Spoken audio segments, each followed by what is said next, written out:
Welcome to Make It Nice, the show where we spin yarns about reality TV to forget about the bleak reality in which we live. I'm Haley. Katie. Welcome to the show. Here we are on this day of days. It's raining. It's a great day. Great day to be alive and for Bachelor to be over. Although there's so much to come and we will get into that later. Yes. First, let's do some fun stuff. What are you working on, Katie? What are you creating? I'm working on my Red Scarf Girl scarf. Wow. Did we talk about this? Did you ever have to read the Red Scarf Girl? We did talk about this, and no, I have not read it.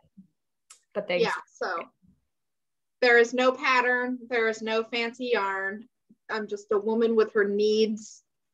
We're going to make it a thing. It is a thing. It is a thing. Yay. I approve. What are you making over there? So I just realized that the project that I'm working on is not very conducive to talking because I have to count a large number of stitches I have to cast off in the middle of a pattern. Oh, geez. But we'll figure it out. So you can't really tell what this is, but I'm making a ripple bralette. So this is going to become a bralette. It's just like all scrunched up right now. But I'm making it for Liana, actually. Our friend. Oh, no way. Yeah. Wait, are you taking commissions? Yes. DM me for commissions. Yeah. Wait, I would like a commission. Would like to commission you. Yeah, commission me to make you something and I'll send it to you with the gifts that I've been working on for you and Brian for 8 months. Okay, great. Yeah, it's great. But look how pretty this color is. I love that color. Yeah, I know. Love. Really into it. It's really pretty. And this is one of my favorite things to make because they're so like cute and dainty. Actually, I'm gonna go grab one. Yeah, I want to see what a finished one looks like. I've made like 4 of these, but this is the first one that I made ever. And it is so pretty. I just love looking at it. It looks so. I know you said it stretches, but it looks like a doll's clothes. I know it does. So, but that's what's funny because you can like hang it up on a hanger and look at it and be like, oh my gosh, how cute and dainty. But then it like stretches out to like actually fit. You know? Damn. Yeah. I like that a lot. So that's that. That's what I'm making. Don't drop a stitch. Have I told you? Okay, so I think I've mentioned I am not a confident knitter. I did take that one knitting class. Yeah. And it was years ago. And the only thing I remembered was that I was terrible at picking up drop stitches. So I live in fear of dropping a stitch because I don't remember how to fix it. Which is why you'll see me looking at my needles a lot. I'll trust my fingers to like not like to put it in the wrong way or something. I'm very nervous. It takes practice. It's okay. I drop stitches all the time. Do you? I don't believe this. Are you kidding me? I literally just dropped a stitch, like picking this up to show you. Okay, that makes me feel a little better. Yeah. Have you ever tried to use, well, how did you learn to fix them? So you like pull them like this and then you like pull it up and then you pull a loop and you put it back on your needle and you try and knit it. I think that's how. I told you I didn't pay very good attention. Well, what if it like unloops a few rows down, you know? Do you know how to fix that?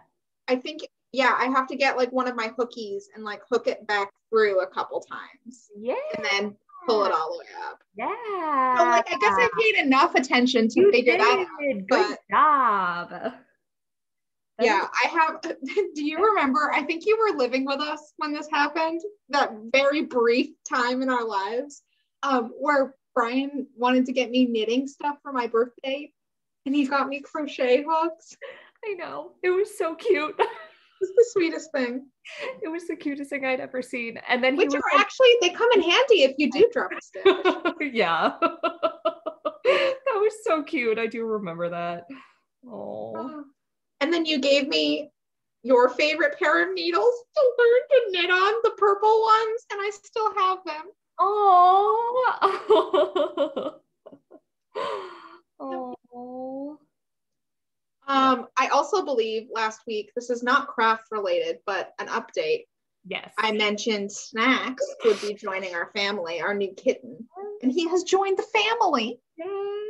So he weighs 4 pounds. Oh He's about 14 weeks. Well, he's 15 weeks now. Oh. He came to us with some fleas and a little roundworm, but nothing that can't be treated.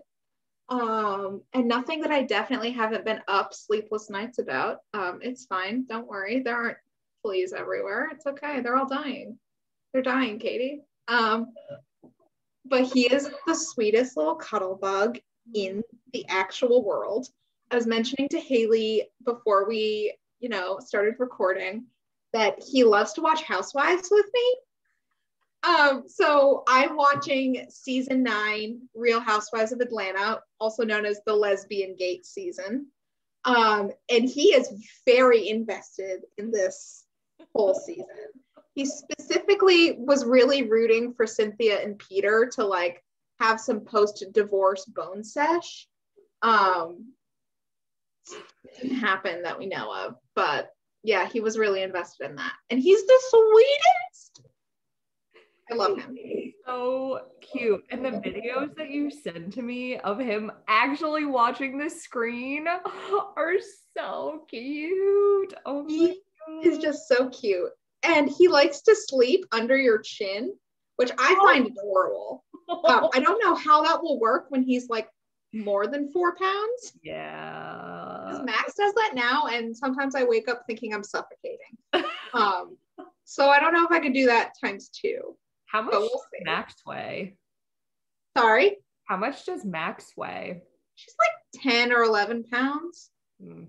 She's okay, so she's like normal size for her age. She's going to be 5 this year. Mm-hmm. But going between a 4-pound kitten and Max on your lap is a very large difference. And now I'm convinced that Max is now overweight. And Brian's like, Katie, you need to chill. She's like not, but. I weighed Buster the other day, and guess how much he weighed? 13 pounds. 13.8 pounds. I was right. He is a chunk. He is an adult. Big boy, that cat. I'm sort of afraid that he's overweight, but he seems fine.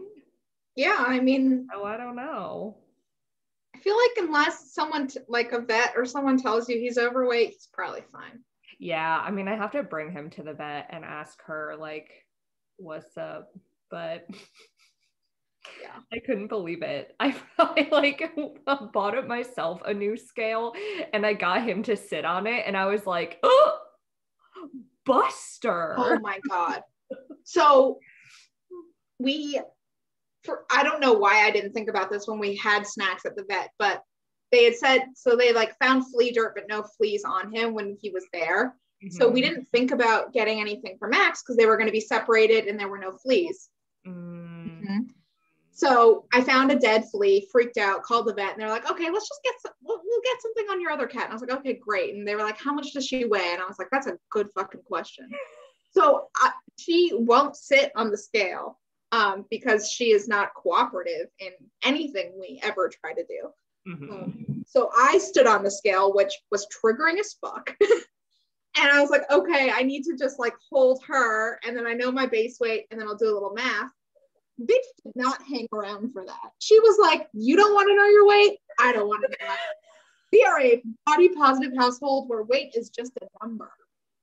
So we had to guess how much she weighs. Oh my God, I love that so much. Yeah. I know the only way that I got Buster to sit on there was by putting a treat on there, and then he like leaned over and ate the treat while he was sitting on the ground.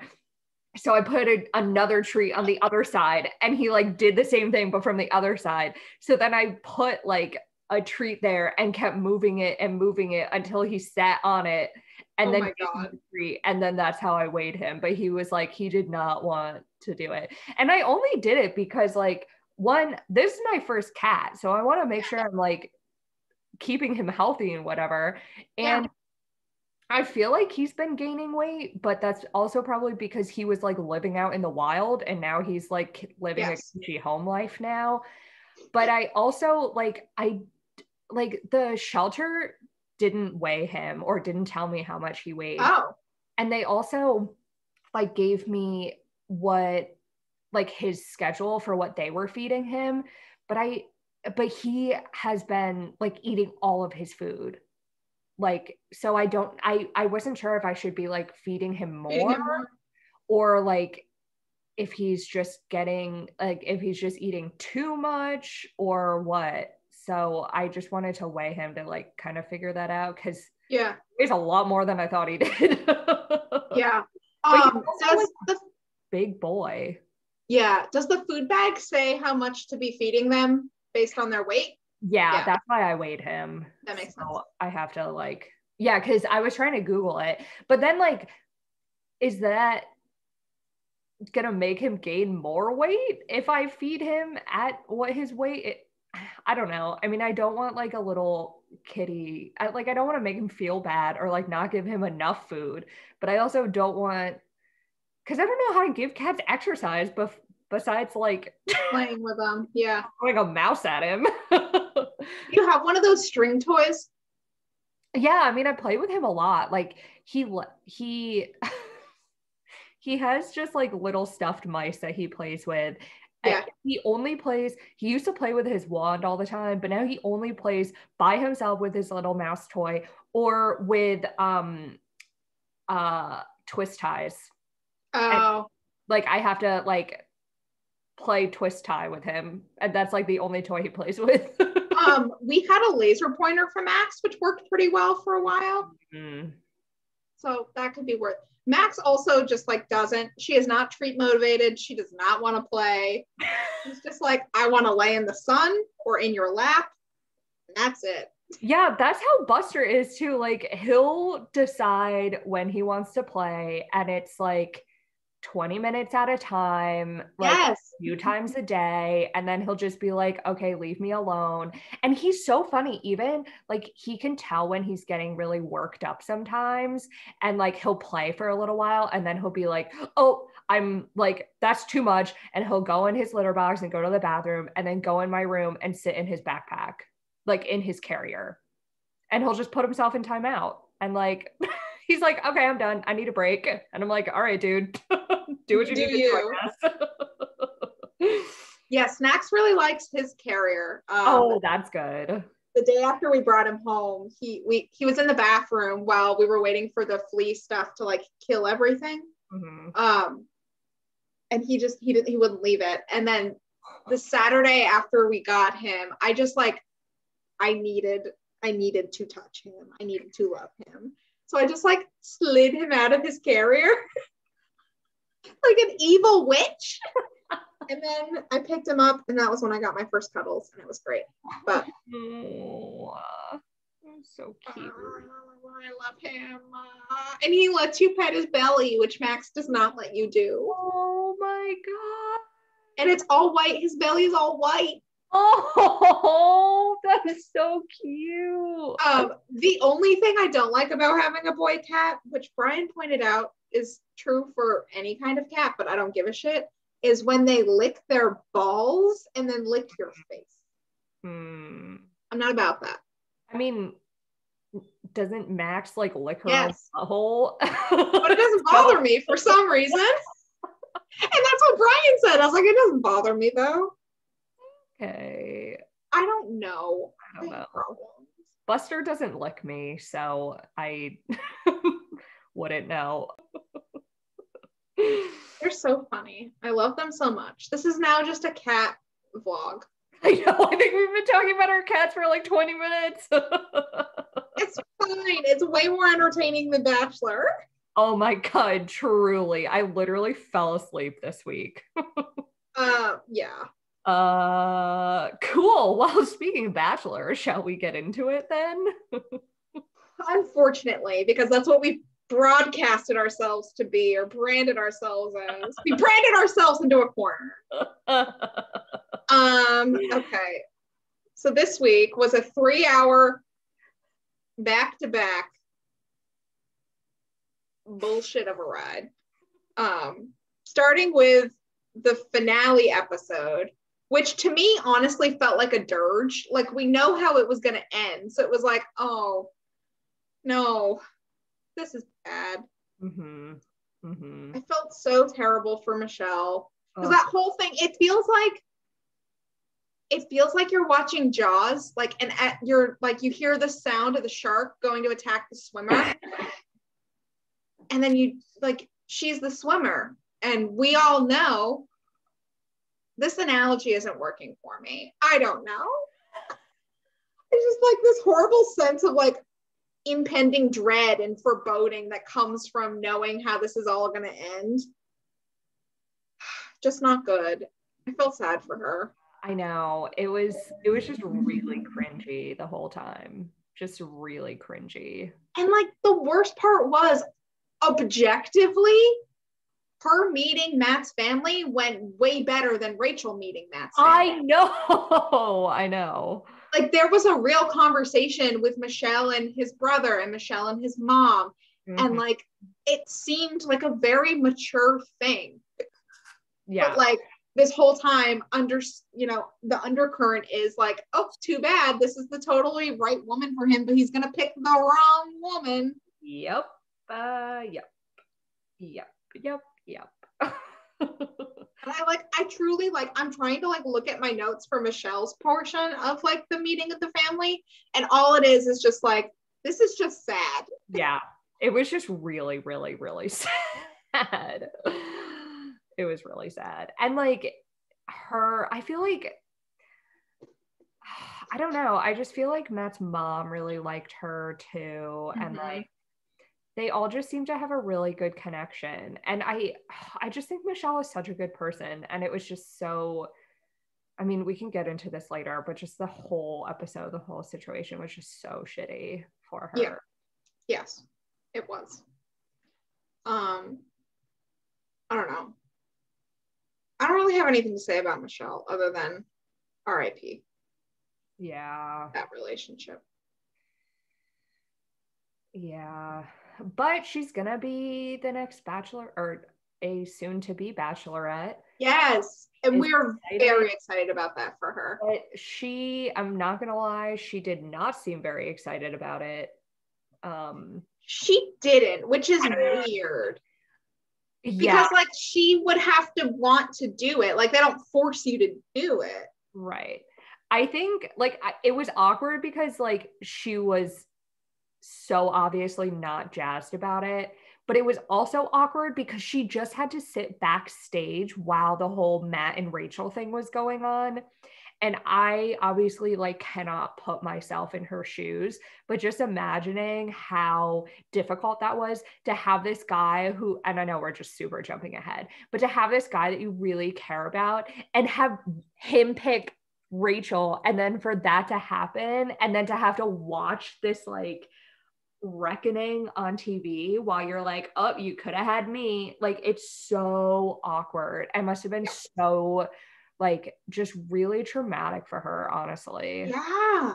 So I think that's why she didn't seem jazzed about it, but it just made it even more awkward. The whole thing was just awkward. The whole episode was awkward. Yeah.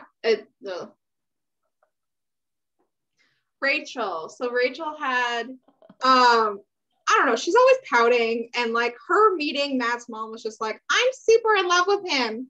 I know. And she was like, well, yeah, but love fades. Like, what else you got? And she's like, love gives my life meaning. And the mom was like, okay. Like, that was basically it. It was so bad. And then like they just kept talking about like God's plan, and I was just like doing the Drake song in my head. So, I'm sorry. Oh my God. Yeah. It was just awkward. It was just so awkward. And you could totally tell like how, I know I say this every time, but just how young Rachel is. She's so young.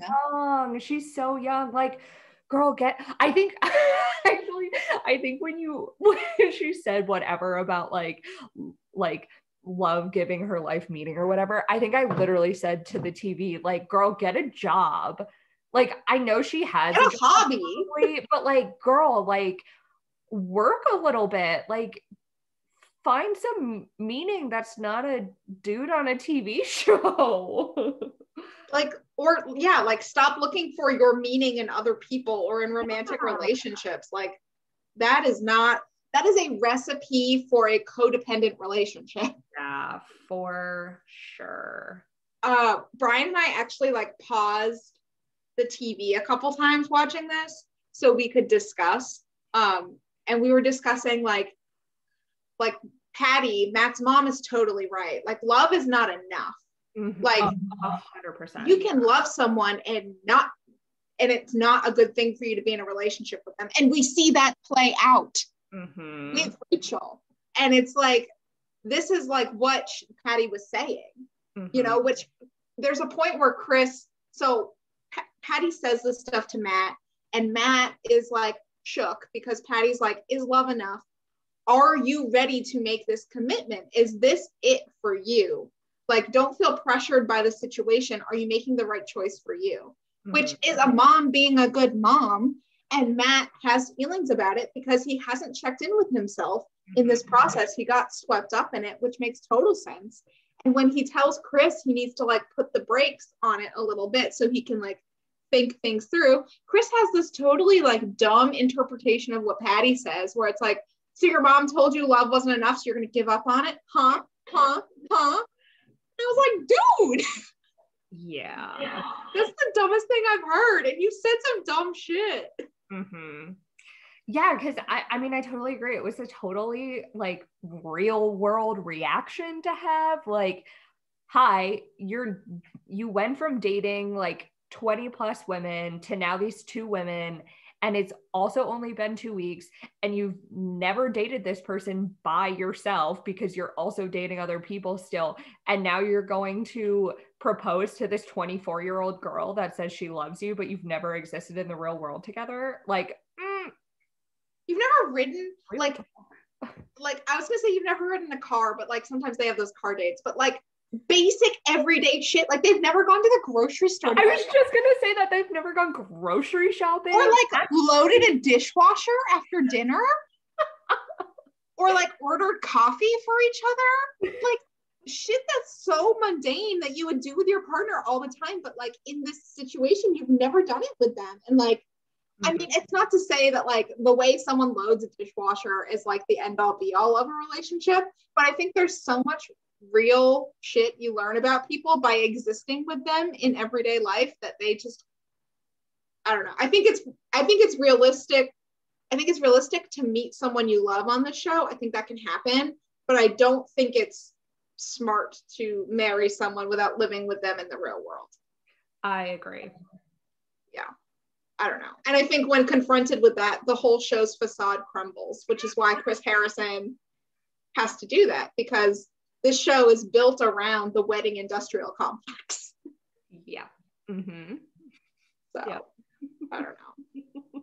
What was weird too was the format of this episode. Like, the first 20 minutes are both the women meeting Matt's family, and then they like also go on dates. And usually it's like a date during the day, night with the family, back to back, but they did it totally weird. Yeah, it like we went right into it. It was like very little context. Yeah. It was just like, okay, here's the episode, here's Matt, his mom, and his brother, and here's Michelle. And we're like, wait, Huh? what? Yeah. Like usually they do some dumb date, which they did later, which I want to go on a little tangent here. Why the fuck does ABC insist on forcing people to rappel down things that should not be rappelled down? That building clearly was not ever meant to be rappelled down. You can see that in the totally fucked up way they had to go around that one turret before rappelling down the building. Like, who the fuck came up with that? I don't know. I don't know. I don't know.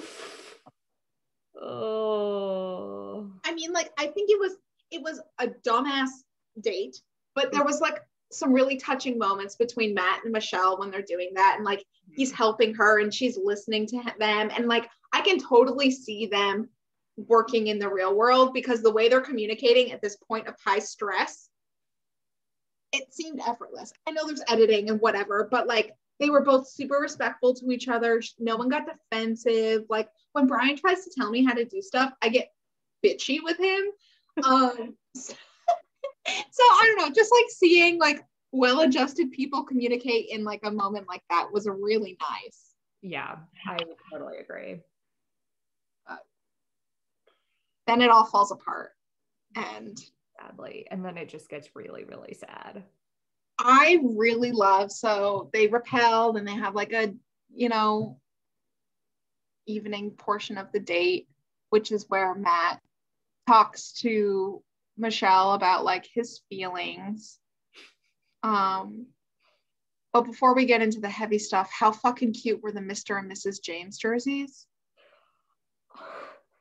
I loved them because her last name is James, so she doesn't have to change her name. So it's not like she was like, you know. Oh, yeah. I didn't even know that. Yeah. Wait, I think that's true. Did I make that up? Wait, I'm looking. I really think her names are black. Michelle James. Maybe I made this up. Oh no. Oh no. I think I made it up. I don't know how to Google this. Just Google Michelle Bachelor last name. Oh, it's Young. Never mind. What? Guys, someone's last name was James, and they did the cutesy thing about how they wouldn't have to change her name because she was already a James. Who was that? I don't know. Oh, I kind of remember who. Yeah. That actually does sound familiar. Damn it. Anyway, the jerseys are still fucking cute. Yeah, that was such a cute idea. And you could tell that, I don't know, I just really like Michelle so much. And she's so mature and she just seems so real. Yeah. And it was just a really, really sweet idea. It was. It was even sweeter when I thought her last name was James and she was inviting him to be her Mr. James, which was where I was gearing up for before I realized I'm a motherfucking idiot. It's okay, it happens. Yeah. Anyway, so jerseys happened and it was cute. And when they were like, when Matt was talking to her about like, I don't even know what he was talking to her about, honestly, like kind of blacked out, but it boiled down to like, you're not my person. Yeah. Which basically Shonda Rhimes should get $1 for every time someone says my person, because that's from Grey's Anatomy. Just throwing that one out there.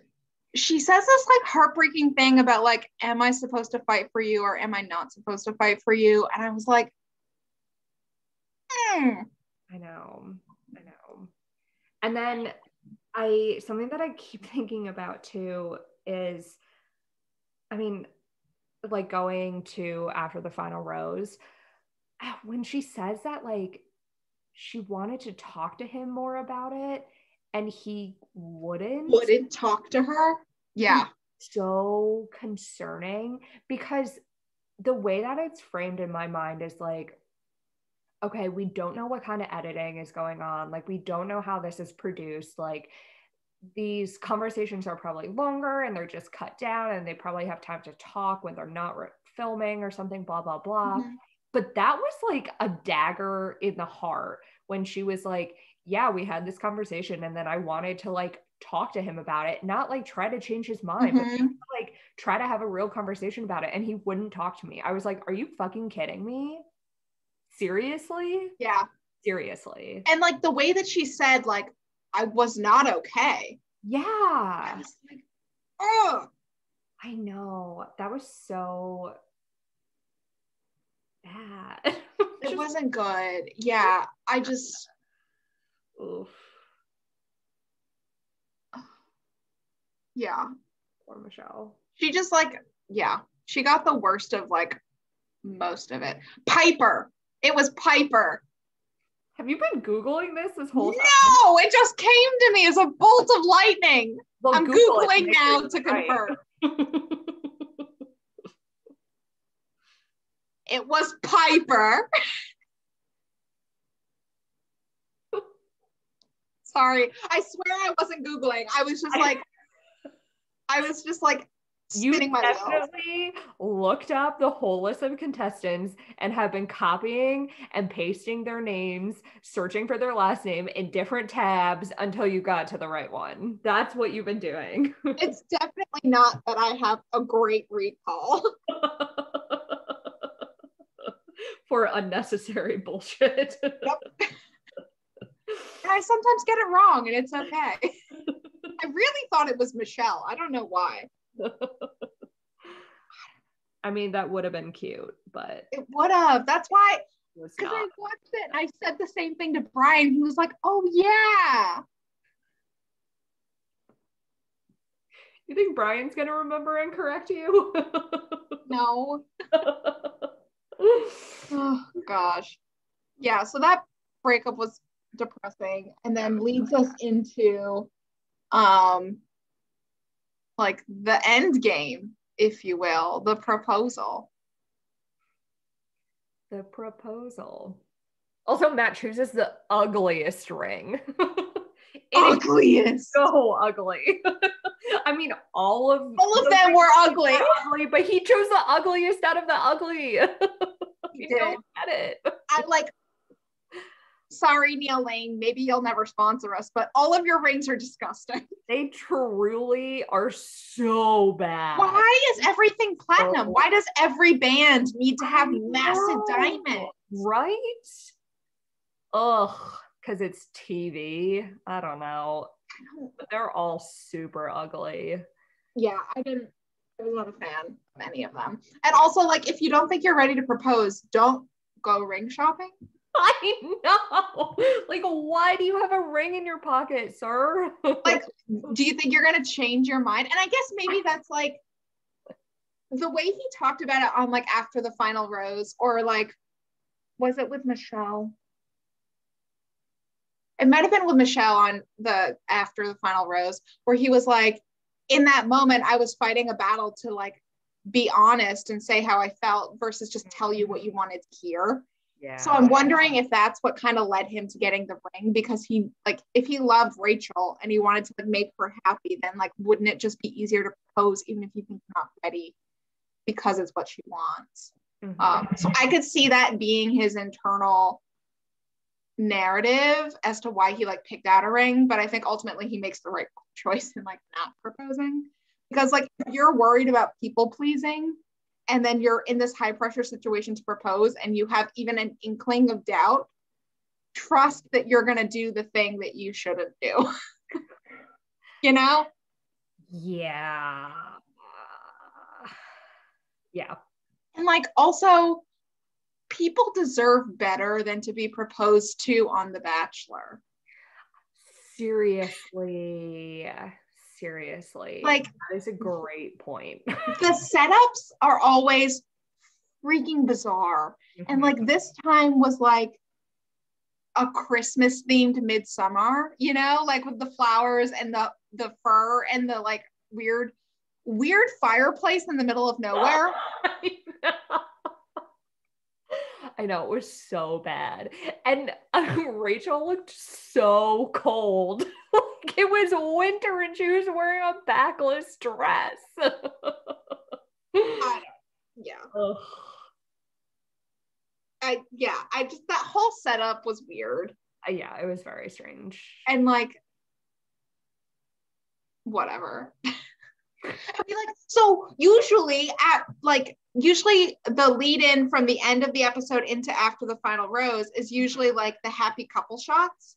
So like you get them when they're doing all of their undercover, like using fake names and wigs to like see each other after filming before it airs. Like we got none of that. It just ended with like them standing together in the woods, like talking about how happy they were. And like, that sucked. Like, because it paints their relationship as like there were no good times. They just immediately went into dealing with this. Yeah. Yeah, that's kind of true. I mean, also like, did they do that with Tasha and whoever? Because maybe it's like also a pandemic thing. Maybe. But even then, usually they'll have them do like selfie footage so they can put together stuff like that. You're right. Yeah. I don't know. I think maybe they did. I don't remember anything good from it. So do you think do you think though that if they had done that, it would have come off as bad? So I think that was probably a conscious decision. True. And like, yeah, like I would have been pissed. You're right. If Bachelor had shown that and then gone Jaws music, racism. Yeah, because even like when Matt and Rachel were on the couch together, the freaking tension in that room was like Matt looked so uncomfortable. Like he did not want to be there. Rachel was still really oddly like lovey and touching him and stuff. And he was just like, get the fuck out of here. It was so awkward. So I think that's why they didn't, even if there was footage and stuff, I think it was just a conscious decision not to do it because it was that's smart. I noticed it and I didn't think critically about it other than like, that sucks. No happy times. Yeah. Also, so before we like talk about what happened in it, like after the final rose on its face was like weird with no studio audience. I'm so gross. It was weird. So like usually you can like avoid the appearance that it's like a sound stage by like throwing all of those moms and Forever 21 in there. No shade. But like it felt so hollow.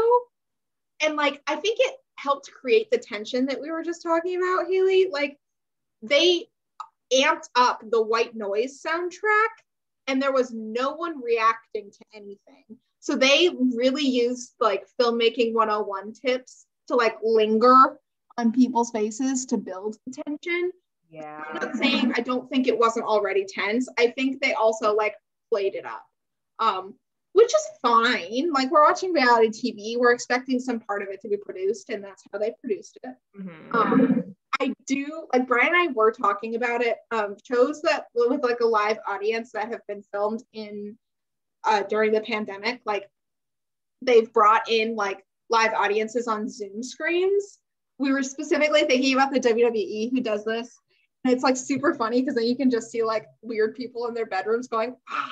It's so weird. And I was like, could we have done that for after the final rose? Yeah. Would my life have been better? Probably. Yeah. So like on its face, like after the rose without any people was like kind of weird. And then it's also additionally weird because we're used to seeing studio audience and Chris Harrison, and we didn't have Chris Harrison at all, which I'm not complaining about, but it was just kind of like, okay, here we are. This is what we've been talking about. Manuel Acho. Here we go. Mm-hmm. I don't know. What did you think? Yeah, I agree. I mean, I don't really care about the audience thing. Like, yeah. It kind of annoys me. I'm not gonna lie. So I wasn't like that I honestly didn't notice it. Also, I just don't think I've been watching Bachelor enough to like notice different things. But man, I love Emmanuel Acho. I thought he did such a good job and asked really good questions and was super cute, and like I was really into it. His corny factor was just as good as Chris Harrison's, because I feel like in that role, someone's got to be like a solid interviewer, but they also have to like buy into the premise of the show enough that they can be corny. And I bought it from him. Yeah, but I also feel like he was just better at it than Chris Harrison is too, because he seemed more authentic. Like Chris Harrison is so like overproduced and almost like bored with his job. He's done this. Emmanuel was like kind of having fun with it. And I was like, okay, cool. I feel like Chris has just done the same interviews so many times, and like sometimes that's helpful to like steward leads through troubling moments, but sometimes like in this format where there's an interview or whatever, where he needs to be like a little more reactive or, just authentic. He just can't do it because he's done it so many times. Yeah. And he doesn't know how to ask like real questions either. Like with Emmanuel interviewing, he asked like real questions and was nice and like just let the like awkward tension and awkward silences exist, where Chris would never have been able to do that at all, ever. Chris hears a white noise and is like, I need to fill it. Yeah, immediately.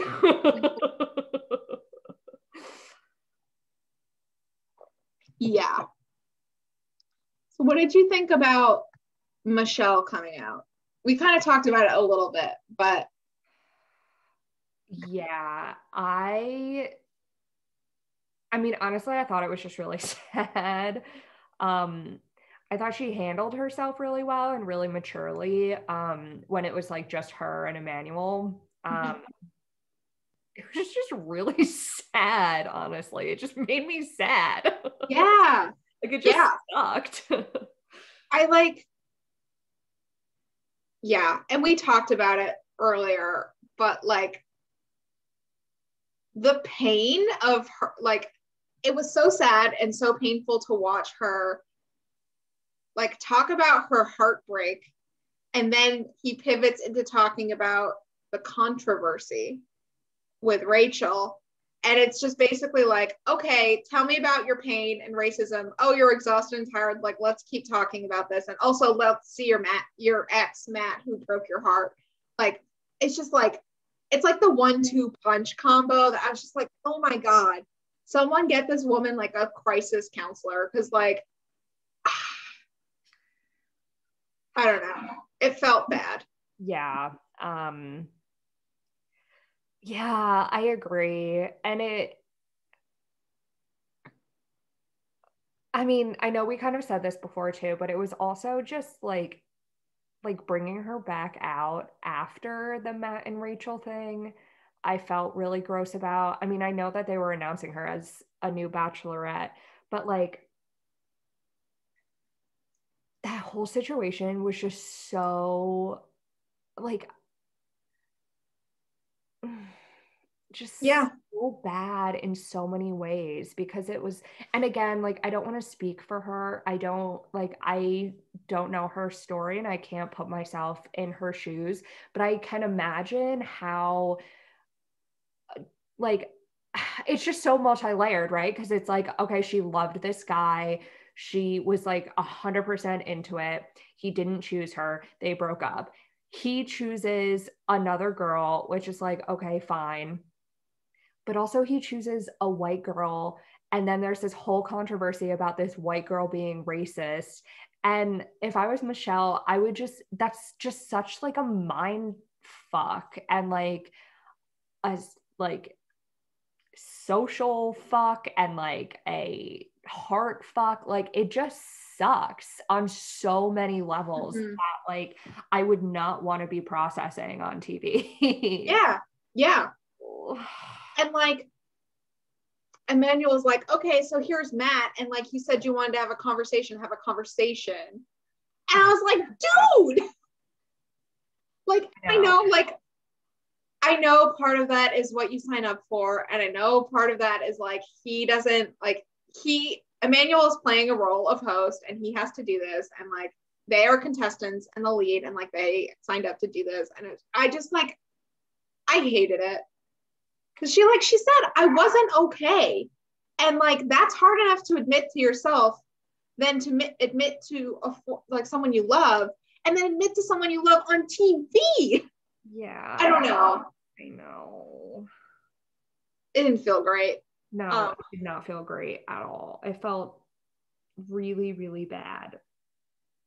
Really and bad. I mean, at least it seemed like she got some resolution from it. Like I think she said, like, we've talked about it. I've dropped it now. Yeah.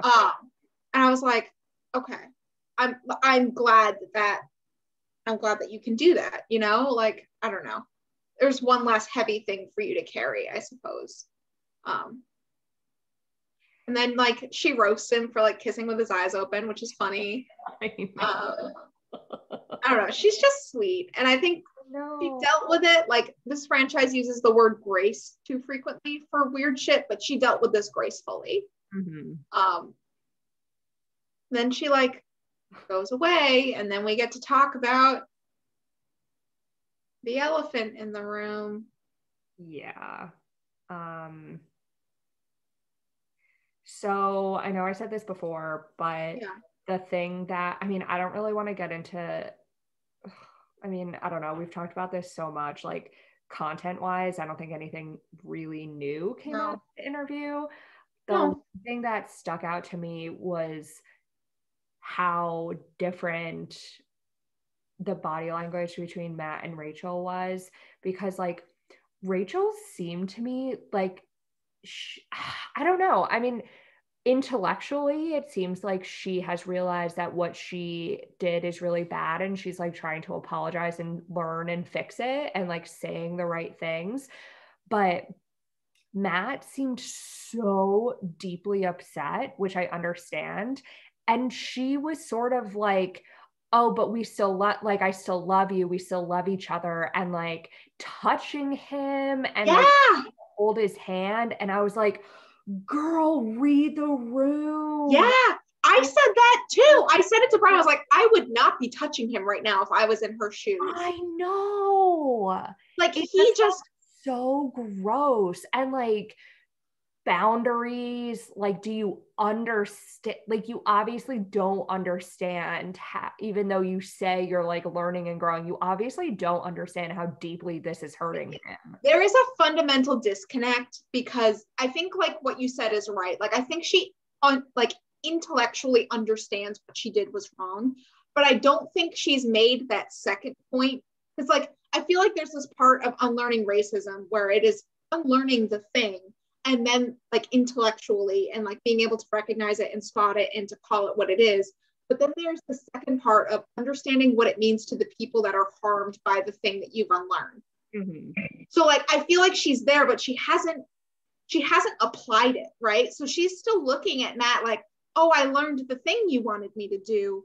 You still love me. This is okay now, without understanding that she has hurt him so deeply. And he said it like, you don't understand me if you don't understand why this is bad. So he's feeling totally misunderstood by this person that he loved. And like, that pain is so deep. Mm-hmm. Like, that doesn't help because you read Emmanuel Acho's book. Like, that doesn't go away. Yeah. And one thing that really stuck out to me that Matt said too was that like, not only that, like, you don't understand what you did was wrong, like, even though you understand now what you did is wrong, that like, you can't know me if you don't understand what you did was wrong in 2018, because she can do anything that she wants now, but it doesn't change the fact that like 2 years ago or 3 years ago, like no idea. And 3 years ago, like, if she had met Matt, like, Yeah. No, it's just really shitty. And she can't just like read a book and like make it all go away. And that's the thing, like you can't just like do something and then it goes away forever. Like when you hurt someone, it doesn't just go away. You can apologize and you can do better, but you still have to acknowledge the fact that like what you do has lasting effects on people. And I think that's the part that there was like a huge disconnect in that made it so uncomfortable, because she was like,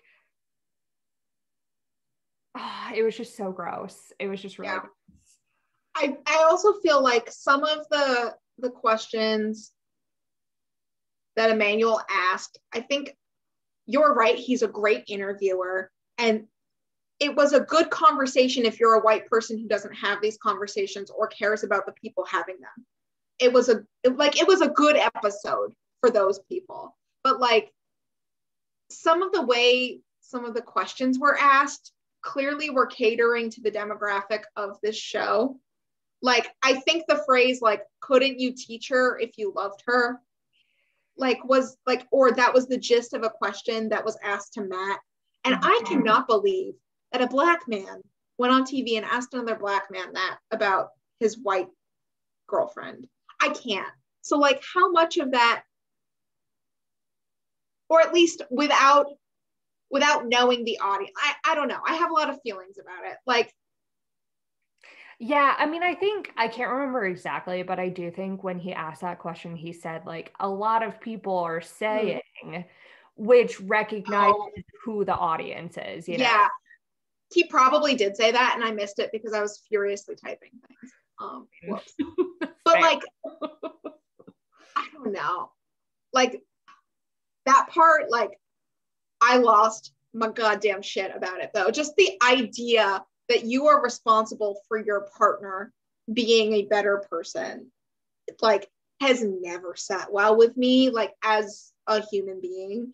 And then introduced to these intersectional conversations about race, really does not sit well with me.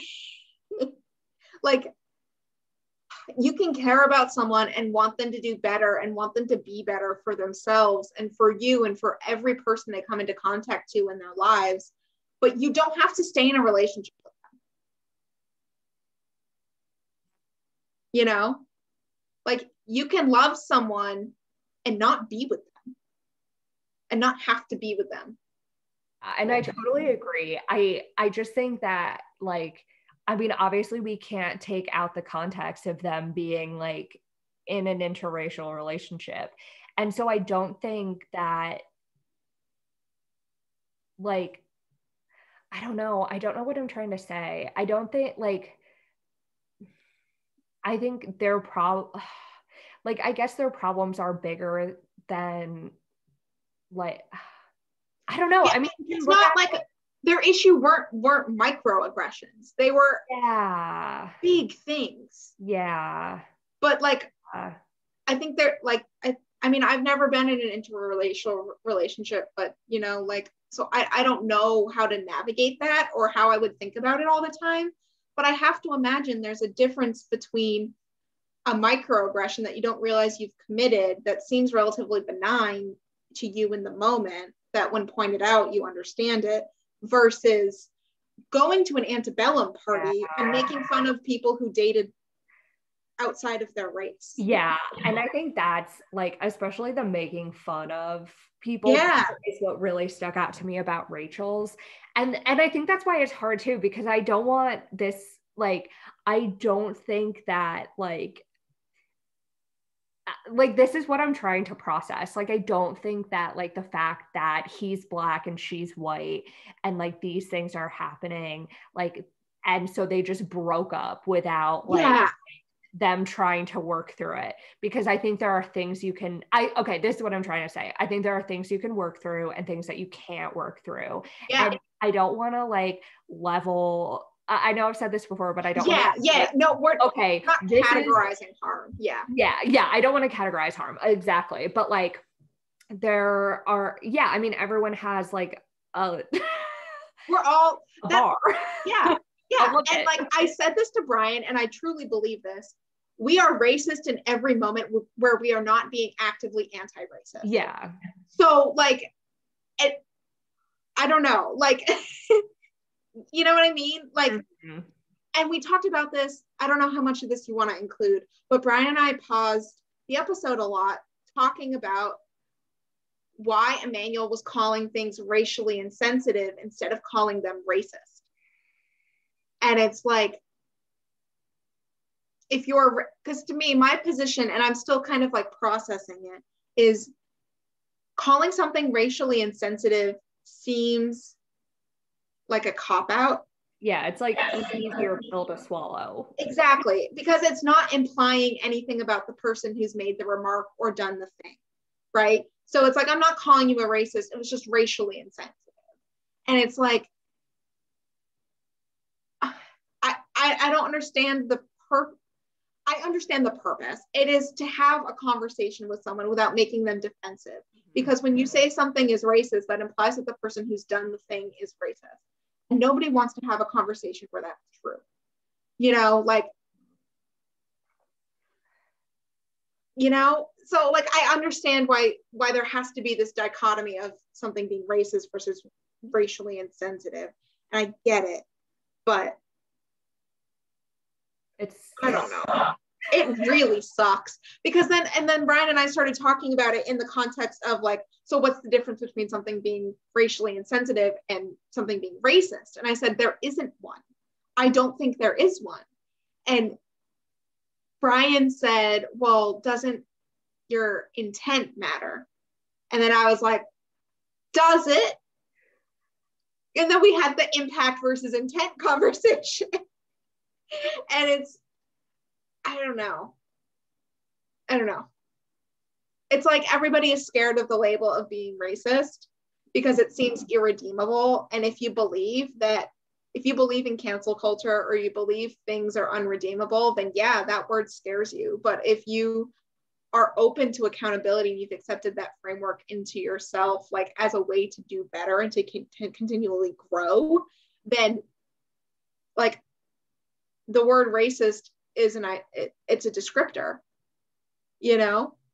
Mm-hmm. I don't know. Does that make sense? Yeah, no, I think it totally makes sense. And I mean, I agree. I think we do a lot of things on The Bachelor in the news, like all of these things to make difficult things easier to swallow for white people so that we don't feel guilty and defensive. Yeah. Which is not right, because it's counterproductive. Be uncomfortable because these things are bad and we should feel bad about it, and not bad in a way that we get defensive and feel guilty and don't do anything about it, but bad in the way of being like, do you know what empathy is?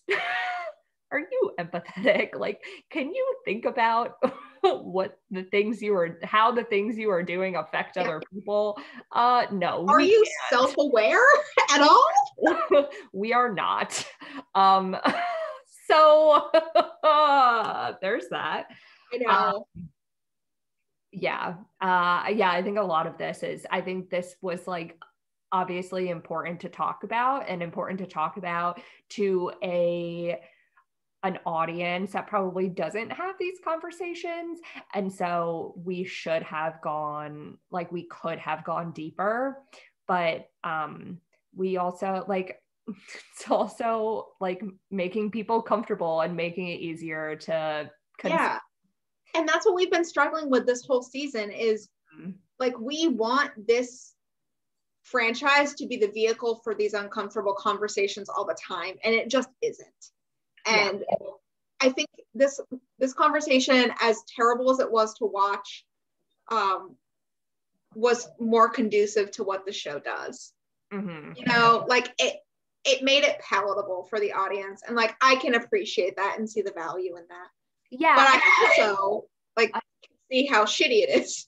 Yeah. And I mean, on the other hand too, like it makes it more palatable for the audience, but also like, I don't want to put that whole burden of teaching America about race on Matt James either.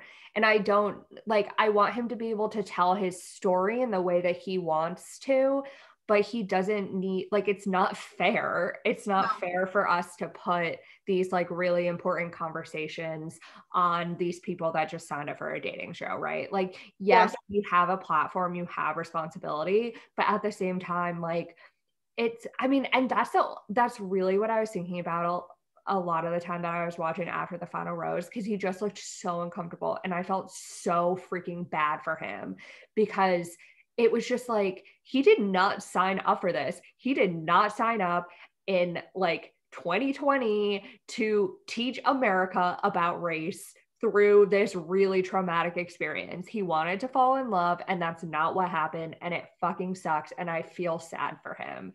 And it's not fair to him. It's what happened, but it's not fair to him. And it just sucks. And it's just uncomfortable, and I just feel bad. Yeah. I think, like,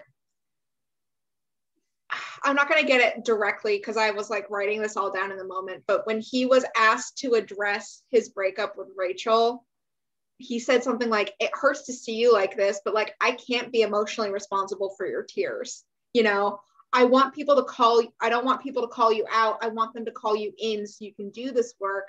But this is something you have to do on your own.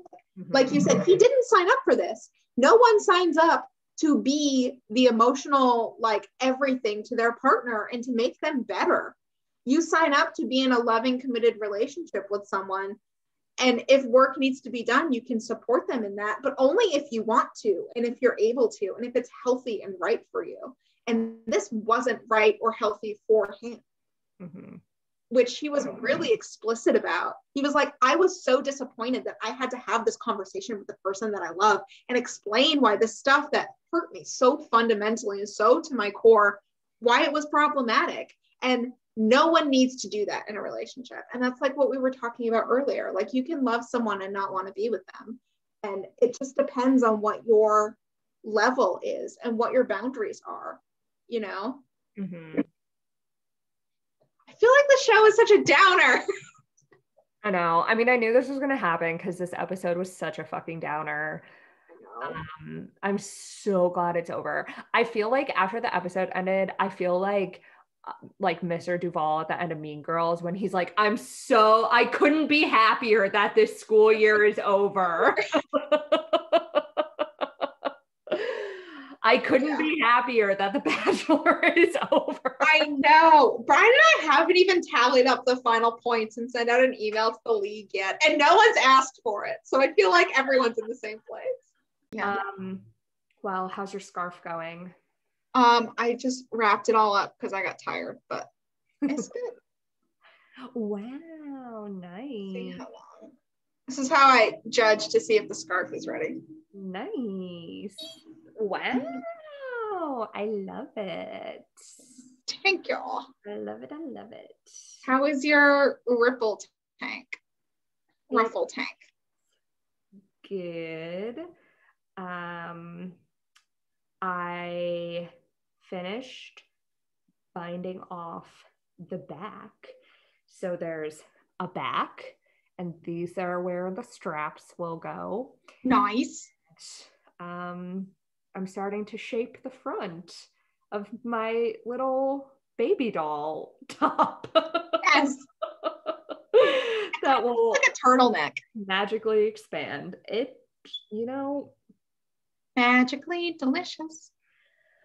Well, I think this is, speaking of goodbyes, I think this might be this is our last episode of Bachelor.